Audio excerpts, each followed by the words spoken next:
अस्सलाम वालेकुम class. I hope आप सभी लोग ठीक होंगे। बेटा, जो आपका ये वाला लेक्चर है ऑनलाइन लेक्चर, ये मे बी आपको माइट बी पॉसिबल कि ये आपका लास्ट ऑनलाइन लेक्चर हो। अब जो इस लेक्चर का काम है बेटा, इसमें हम लोग एक नया चैप्टर एटॉमिक फिज़िक्स जो है उसको स्टार्ट करने वाले हैं, जिसमें हम लोग सबसे पहला जो हमारा टॉपिक है उसको डिस्कस करेंगे। और जो सबसे पहला टॉपिक है बेटा वो है एक्सरे स्पेक्ट्रम। अभी जो एक्सरे स्पेक्ट्रम है, इसमें सबसे पहले तो हम एक्सरेज को डिस्कस करेंगे कि जो एक्सरेज हैं वो किस तरह से हैं या किस तरह से इन्वेंट हुई हैं, किस तरह से डिस्कवर हुई हैं, और उनकी जो नेचर है वो किस साइंटिस्ट ने बताई है, या उनकी जो बेसिकली उनकी वेवलेंथ है अगर वो कैलकुलेट की है तो किस तरह की है। उसी तरह से उसकी प्रोडक्शन के बारे में बात करेंगे। स्पेक्ट्रम किस तरह का बनाती है जब एक्सरेज एमिट होती हैं, तो उनका स्पेक्ट्रम किस तरह का है ये बात करेंगे। उसके बाद बेटा हम लोग बात करेंगे ऑब्जर्वेशंस, कुछ जो हम उसके ग्राफ से रिलेटेड ऑब्जर्वेशंस करेंगे, और फिर हम उस ग्राफ को दो पार्ट्स में डिवाइड करके उसकी बारी बारी एक्सप्लेनेशन देंगे। तो सबसे पहली चीज़ जो हमने करनी है बेटा वो है कि एक्सरेज के बारे में देखते हैं। जो एक्सरेज थी बेटा वो 1885 में सबसे पहले डिस्कवर की गई थी बाय रोइंटगन। आपके पास जो रोइंटगन थे उन्होंने 1885 में एक्सरेज को डिस्कवर किया। जो एक्सरेज थी वो बहुत एनर्जेटिक, हाईली एनर्जेटिक जो आपके पास रेडिएशंस थी वो थी। ऑब्वियसली अगर किसी भी रेडिएशन या कोई भी जो आपके पास वेव है जिसकी एनर्जी बहुत ज़्यादा है, तो इसका ऑटोमेटिकली मीनिंग क्या होता है कि उसकी वेवलेंथ क्या होगी, कम होगी। आप बस सिंपली एक्सरेज को इतना याद रखें कि इनकी एनर्जी बहुत ज़्यादा हाई थी और आपके पास इनकी वेवलेंथ जो थी वो स्मॉलर थी। क्लियरली आपके पास जो एक्सरेज है वो बनती किस तरह से थी बेटा, एक्सरेज हमारे पास जब भी हम फास्ट मूविंग इलेक्ट्रॉन्स को जो है वो किसी एटम के किसी मेटल के साथ जो है वो बम्बार्ड कराते थे उसके ऊपर या फॉल करवाते थे, तो क्या होता था कि वो इंटीरियर ऑफ द एटम से कुछ इलेक्ट्रॉन्स को नॉकआउट करती थी, और इस प्रोसेस की वजह से जो हमारे पास एक्सरेज थी वो प्रोड्यूस होती थी। अब ये जो प्रोसेस है इसको डिटेल में स्टडी करेंगे। अभी सबसे पहले इसके बाद हम लोग ये देखेंगे कि एक्सरेज जो है उसको हम इनर शेल ट्रांजिशंस के नाम से भी याद करते हैं, कि इन रेडिएशंस को हम इनर शेल ट्रांजिशंस भी कहते हैं। अब इनर शेल ट्रांजिशंस क्यों कहते हैं, ये जैसे जैसे हम एक्सरेज के एक्सपेरिमेंट के करीब जाते जाएंगे, एक्सरेज क्यों प्रोड्यूस हुई, एक्सरेज की डिफरेंट जो चीज़ें हैं, जिस तरह से आप यहाँ पे पीक्स कुछ पढ़ने वाले हो तो वहाँ पे जो चीज़ें हैं वो मज़ीद क्लियर होती जाएंगी कि क्यों इन्हें इनर शेल ट्रांजिशंस इन रेडिएशंस को भी कहा जाता है। जो एक्सरेज थी बेटा वो आपके पास वेव नेचर की थी, ठीक है। अब इस एक्सरेज वेव नेचर की थी और इस चीज़ को जस्टिफाई किया था बर्कली ने इन 1906, ठीक है। उसके बाद आपके पास क्लियरली अगर वेव्स हैं तो वेव्स के साथ वेवलेंथ भी एसोसिएट होती है, और इसकी वेवलेंथ मेजर की थी हमारे पास लॉय ने इन नैनोमीटर्स, यानी कि इसकी जो वेवलेंथ है उसका ऑर्डर नैनोमीटर्स का था, यानी 10⁻⁹ जैसा कि मैं ऊपर बता चुकी हूँ कि ये हाईली एनर्जेटिक रेडिएशंस है। अगर एनर्जी बहुत ज़्यादा हाई होगी इसका मतलब क्या है कि इनकी वेवलेंथ जो है वो कम होगी। इसका जो ऑर्डर है वो किसने मेजर किया था, लॉय ने, और 1912 में, यानी after 6 years of its wave nature उसकी वेवलेंथ भी डिस्कवर हो गई थी। सो बेटा अब हम पढ़ने वाले हैं प्रोडक्शन ऑफ एक्सरेज, जिसमें हम लोग क्या करेंगे, देखेंगे कि कौन सा मतलब क्या चीज़ एक्चुअली परफॉर्म हो रही है जिसकी वजह से आपके पास जो है वो एक्सरेज प्रोड्यूस होती है। तो सिंपली हम क्या करते हैं, एक ग्लास ट्यूब लेते हैं जिसको एवैक्यूएट कर लेते हैं। एवैक्यूएट करने का सिंपली मीनिंग क्या है बेटा, कि उसके अंदर से जो एयर है जितनी भी है उसको एलिमिनेट कर लेते हैं। आपके पास एक तरफ जो है वो मेटल का टारगेट पड़ा हुआ है, यहाँ पे इस केस में आपने जो टारगेट लिया है दैट इज़ मोलिब्डेनम, ठीक है। और ये जो मेटल है वो है मोलिब्डेनम। आपके पास जो टारगेट मेटल है वो इस चीज़ से बना हुआ है। उसके बाद आपने एक फिलामेंट लिया है एक तरफ और उसको आप हीट अप कर रहे हो। फिलामेंट को क्लियरली हीट अप करोगे तो क्या होगा, फिलामेंट को हीट अप करने से निकलते हैं इलेक्ट्रॉन्स। ये इलेक्ट्रॉन्स फास्ट मूविंग इलेक्ट्रॉन्स हैं। इनका पोटेंशियल डिफरेंस जो है उनको एक पोटेंशियल डिफरेंस दिया जाता है जिसकी वजह से ये एक्सेलरेट करते हैं, तेज़ी से मूव करते हैं, और जैसे ही ये मूव करते हुए जाते हैं ये स्ट्राइक करते हैं इस मेटल के साथ। जैसे ही इस मेटल के साथ स्ट्राइक करते हैं बेसिकली होता ये है कि इफ़ सपोज ये आपका मोलिब्डेनम का न्यूक्लियस, ठीक है, उसके बाद आपके पास ये शेल के शेल है, देन एल शेल है।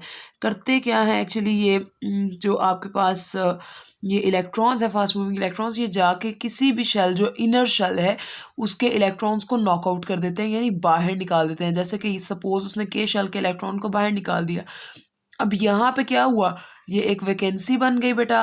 अब ये जो वैकेंसी है बेटा, इसकी वजह से क्या होता है कि जो बाहर के शेल्स वाले आपके पास इलेक्ट्रॉन्स हैं वो क्या करते हैं, इसको फिल करने की अंदर आके कोशिश करते हैं।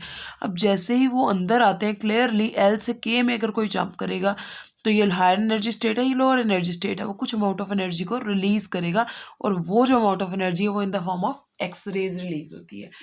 तो ये बेसिकली सारी जो है वो चीज़ है जो इसके पीछे, अगेन दोबारा से इसको एक बार रिपीट कर लेते हैं कि हाई एनर्जी इलेक्ट्रॉन्स जो हैं वो उनको हीट अप किया जाता है, हीटेड फिलामेंट से क्या किया जाता है, उन इलेक्ट्रॉन्स को लिया जाता है और स्ट्राइक करते हैं जाके मेटल टारगेट पे इन वैक्यूएटेड ट्यूब। वैक्यूएटेड ट्यूब अगेन क्या है आपके पास बेटा, वैक्यूएटेड ट्यूब आपके पास वैक्यूम जिस ट्यूब में हो, जो आपके पास खाली हो, जिसमें एयर मौजूद ना हो, उस ट्यूब को वैक्यूएटेड ट्यूब कहते हैं। हम स्टडी करने वाले हैं एक्सरे स्पेक्ट्रम, यानी सपोज जिस तरह से हमने प्रोडक्शन को देखा है कि एक वैक्यूएटेड ट्यूब के अंदर फिलामेंट रखा जाता है, उसको हीट अप किया जाता है, फिर एक खास पोटेंशियल डिफरेंस दिया जाता है जिसकी वजह से इलेक्ट्रॉन एक्सेलरेट हो जाते हैं, और जैसे ही वो एक्सेलरेट होते हैं वो एक मेटल के साथ जाके टकराते हैं, जो टारगेट उनको दिया जाता है उसके साथ जाकर टकराते हैं, इनर्शियल ट्रांजिशंस परफॉर्म करते हैं, जिसकी वजह से जो एक्सरेज हैं वो आपके पास प्रोड्यूस होती हैं। अब सिंपली अब ये जो एक्सरेज हैं उनको एक ग्राफ प्लॉट किया गया है किस दो चीज़ों के दरमियान, वेवलेंथ और रिलेटिव इंटेंसिटीज़ के दरमियान। आप देख रहे हैं कि आपके पास ये जो वेवलेंथ है उसकी ब्रैकेट में मैंने नैनोमीटर लिखा है। नैनोमीटर का मतलब ये है कि बेटा इसके ऑर्डर जो है वो नैनोमीटर के हैं, यानी 2 × 10⁻⁹, 4 × 10⁻⁹, इसी तरह 12 × 10⁻⁹ और यहाँ पे रिलेटिव इंटेंसिटीज़ है। अब आपके पास ये ग्राफ कंटिन्यूअस है, उसके बाद एक पीक अपीयर होती है, देन अगेन एक पीक अपीयर हो रही है, एंड देन फाइनली जो वेवलेंथ है उसको देख रहे हो आपके आपका जो ग्राफ है फाइनली एक पॉइंट के बाद ये वेवलेंथ के एक्सिस को कट कर रहा है। यहाँ तक हो गई बात क्लियर। अब ये ग्राफ को हम डिस्कस करेंगे किस तरह से, कि आपके पास नॉर्मली क्या किया जाता है, टिपिकल एक्सरे स्पेक्ट्रम जो है वो एक बनाया गया है, ठीक है। जब इलेक्ट्रॉन को इतने इलेक्ट्रॉन वॉल्ट्स जो है वो एनर्जी दी जाती है, इतनी एनर्जी देकर उनको क्या किया जाता है, बम्बार्ड कराया जाता है। बम्बार्ड कराने का मतलब है स्ट्राइक कराया जाता है किसके साथ, मोलिब्डेनम टारगेट के साथ, जो कि यहाँ पे हुआ है एक्चुअली कि हमारे पास ये जो इलेक्ट्रॉन्स यहाँ से निकल रहे हैं इनको उसने कहा कि कितनी अमाउंट ऑफ एनर्जी दी है, 35 electron volts amount of energy दी है। ये मूव करेंगे क्लियरली और जाकर स्ट्राइक करेंगे किसके साथ, मोलिब्डेनम टारगेट के साथ। अब होगा ये कि हमारे पास जो कॉन्टीन्यूस कर्व बना है उसकी खास चीज़ें कुछ डिस्कस कर लेते हैं। सबसे पहली चीज़ बेटा जो खास है वो ये है कि कॉन्टीन्यूस कर्व की बेसिकली दो पीक्स हैं, जैसे कि आपको शो हो रही है, नज़र आ रही है यहाँ पे। इसकी दो पीक्स हैं, एक को आप के बीटा कह रहे हो और एक को आप के अल्फ़ा कह रहे हो, ठीक है। अब इसकी जो दो पीक्स हैं वो के अल्फ़ा और के बीटा है, और एक हमने देखा कि जो आपका कर्व है वो वेवलेंथ एक्सिस को कट कर रहा है खास वेवलेंथ पे, और उस वेवलेंथ को हम कट ऑफ वेवलेंथ कहते हैं, और उसको हम रिप्रेजेंट करते हैं यूं, लैम्डा मिनिमम, ठीक है। आपके पास अभी तक हमने ये बात की कि कर्व जो है वो कंटिन्यूअस है, उसके अलावा उसकी दो पीक्स हैं, के अल्फा पीक है और एक के बीटा पीक है। उसके अलावा जो कर्व है वो आपके पास वेव एक पॉइंट पे जाकर वेवलेंथ एक्सिस को कट कर रहा है, और उस जो वेवलेंथ है उसको हम कट ऑफ वेवलेंथ, और उसको हम रिप्रेजेंट कुछ इस तरह से करते हैं। और देखा ये जा रहा है कि इस वेवलेंथ के बाद आपके पास कहीं भी ग्राफ मजीद एग्जिस्ट नहीं करता, यानी ये ग्राफ का एंडिंग है, इसके बाद कहीं भी ग्राफ इसके नीचे एग्जिस्ट नहीं कर रहा। यहाँ पे ग्राफ से रिलेटेड कुछ ऑब्जर्वेशंस हैं अब जिनको हम देखने वाले हैं। सबसे पहली चीज़ कि देखा ये गया कि आपके पास जो कट ऑफ वेवलेंथ है वो डिक्रीज करती है जब आपके पास वोल्टेज जो है वो इंक्रीज की जाए, यानी इन शॉर्ट आप ये कह सकते हो कि ये जो ऑब्जर्वेशन है ये आपको बता रही है कि जब एक्सपेरिमेंट परफॉर्म किया गया तो ये देखा गया कि जो आपके पास कट ऑफ वेवलेंथ यानी लैम्डा मिनिमम जो है वो इनवर्सली रिलेटेड है टू द वोल्टेज। यानी कि जब ये इंक्रीज़ करती है वोल्टेज या पोटेंशियल डिफरेंस, तो हमारे पास जो लैम्डा मिनिमम है, यानी कि जो आपके पास कट ऑफ वेवलेंथ है, वो क्या कर रही है, डिक्रीज़ कर रही है। लेकिन देखा इसके साथ ये भी किया कि जो पीक्स हैं उनकी पोजीशन पे वोल्टेज को इंक्रीज़ या डिक्रीज़ करने से कोई फ़र्क नहीं पड़ा है। तो पहला पॉइंट क्या हो गया, आपने पहली चीज़ क्या ऑब्जर्व की कि जो कट ऑफ वेवलेंथ है वो डिक्रीज़ कर रही है जब वोल्टेज आपकी या पोटेंशियल डिफरेंस आपका इंक्रीज़ करता है, और उसके साथ-साथ पोज़ीशन जो है के अल्फ़ा पी की और के बीटा पी की सेम रही है। दूसरा पॉइंट जो डिस्कस करना है वो ये है कि पोज़ीशन ऑफ के अल्फ़ा एंड के बीटा पीक्स, यानी जो पीक्स हैं वो आपके पास जो 2 आ रही हैं, उनकी जो पोज़ीशन है वो एक्चुअली डिपेंड किस पे करती है, वो कब चेंज होती है? वो चेंज तब होती है जब मटेरियल को चेंज किया जाए। फॉर एग्ज़ाम्पल मोलिब्डेनम की जो पीक्स हैं वो अलग तरीके की होंगी, जो कॉपर की पीक्स हैं बेटा वो अलग तरीके की होंगी। तो सिंपली आपने 2 पॉइंट्स पढ़े। एक पॉइंट ये कि जो कट ऑफ वेवलेंथ है वो डिक्रीज़ करती है जब पोटेंशियल डिफरेंस इंक्रीज़ करता है, लेकिन पोजीशंस ऑफ द पीक्स जो है वो सेम रहती हैं। जबकि आपके पास क्या है कि पोजीशंस कब चेंज होती हैं, जब मटेरियल चेंज होता है, टारगेट मटेरियल, जब मोलिब्डेनम हो, कॉपर हो, मोलिब्डेनम की पीक्स अलग हैं, कॉपर की पीक्स अलग हैं। इसी तरह से जब टारगेट जो है वो मटेरियल चेंज किया जाता है तो फिर फ़र्क पीक्स पे पड़ता है। तो जो आपकी लैम्डा मिनिमम की पोजीशन है वो अनचेंज रहती है। तो इसका मतलब ये हुआ कि हम इसके रिजल्ट्स कुछ यूँ कह सकते हैं कि कट ऑफ वेवलेंथ जो है वो एक्सेलरेटिंग वोल्टेज पे डिपेंड करती है क्लियरली, और दूसरे रिजल्ट्स ये हुए कि आपके पास जो पीक्स हैं वो मटेरियल पे डिपेंड करती हैं, वो करैक्टरिस्टिक्स ऑफ द मटेरियल है, और जो कट ऑफ वेवलेंथ है वो मटेरियल के ऊपर डिपेंड नहीं करती है। इसको कुछ यूँ मैंने मेंशन किया हुआ है, आप लोग देख लीजिएगा इसको एक बार इस तरह से। यहाँ पे इसी का एक पोर्शन जिसमें हम ग्राफ की जो है वो चंद एक्सप्लेनेशन, कुछ एक्सप्लेनेशन को डिस्कस करने वाले हैं, जिसमें आपके पास जो है वो एक कंटिन्यूअस स्पेक्ट्रम का एक्सप्लेनेशन हम देने वाले हैं कि किस तरह से जो स्पेक्ट्रम है वो कंटिन्यूअस है। ओके, आपके पास जो एक्सप्लेनेशन है उसको स्टार्ट कुछ इस तरह से करेंगे कि हमारे पास होता क्या है कि हाईली एनर्जेटिक इलेक्ट्रॉन्स होते हैं जिनकी एनर्जी, काइनेटिक एनर्जी कुछ इलेक्ट्रॉन वोल्ट्स में होती है। वो क्या करते हैं, स्ट्राइक करते हैं जाके किसके साथ, एटम्स के साथ। जाहिर सी बात है आपके पास टारगेट यू पड़ा हुआ है, इस टारगेट के साथ जाके वो क्या करते हैं, स्ट्राइक करते हैं इलेक्ट्रॉन्स। और जब स्ट्राइक करते हैं तो आपके पास ऑब्वियसली वो किसी एक एटम को, काफ़ी सारे एटम्स मोलिब्डेनम के पड़े हुए हैं, वो किसी एक एटम के किसी एक इलेक्ट्रॉन को नॉकआउट कर देते हैं। अब वो ये जो इलेक्ट्रॉन है ये बेसिकली जो नॉकआउट हुआ है ये बाउंड इलेक्ट्रॉन है। तो क्लियर मतलब ये है कि जो जाने वाला इलेक्ट्रॉन है बेटा उस इलेक्ट्रॉन का कुछ मोमेंटम भी होगा और उस इलेक्ट्रॉन की कुछ एनर्जी भी होगी। जैसे ही बेटा कोलिजन होगा इसका किसी भी एक इलेक्ट्रॉन ऑफ द एटम के साथ, तो ये अपना जो काइनेटिक एनर्जी है या जो अपनी एनर्जी है, जो अपना मोमेंटम है, कोलिजन के दौरान ये क्या करेगा, लूज़ कर देगा और कुछ अमाउंट ऑफ एनर्जी जो है वो शिफ्ट कर देगा वहाँ पे। अब ये जो एनर्जी जो उसने कोलिजन में लूज़ की है ये एक्सरे फोटॉन्स की एनर्जी की तरह से अपीयर होती है। और ये जो प्रोसेस आपने अभी समझा है या जो इसको देखा है डिटेल से, इस प्रोसेस को बेसिकली हम कहते हैं ब्रेमस्ट्रॉलिंग। क्या कहते हैं, ब्रेमस्ट्रॉलिंग। अगेन आपके पास क्या है, एक इलेक्ट्रॉन है, एक इलेक्ट्रॉन ने जाके स्ट्राइक करना है टारगेट के साथ। अब जो टारगेट है आपका मेटल का बना हुआ है, और वो कौन सा मेटल का बना हुआ है, वो आपके पास एक्चुअली बना हुआ है मोलिब्डेनम का। जब आपके पास इलेक्ट्रॉन्स जाके स्ट्राइक करते हैं तो क्लियरली वो मोलिब्डेनम के एटम के अंदर से इलेक्ट्रॉन्स को रिमूव करते हैं। जैसे ही अब वो इलेक्ट्रॉन्स को बेटा रिमूव करते हैं तो जब कोलिजन होता है इलेक्ट्रॉन और इलेक्ट्रॉन का, तो जो पहले फास्ट मूविंग इलेक्ट्रॉन्स हैं वो अपना कुछ मोमेंटम और कुछ एनर्जी शिफ्ट कर देते हैं किसको, वहाँ पे कोलिजन के अंदर, जिसकी वजह से जो आपके पास फर्दर एनर्जी अमाउंट ऑफ निकलती है एनर्जी, वो आपके पास बेसिकली वो एनर्जी होती है जो आपका इलेक्ट्रॉन लूज़ कर चुका होता है। और इस प्रोसेस, चूँकि ब्रेमस्ट्रॉलिंग का मतलब है ब्रेक डाउन इनटू रेडिएशंस, यानी रेडिएशंस का एमिट होना बेसिकली।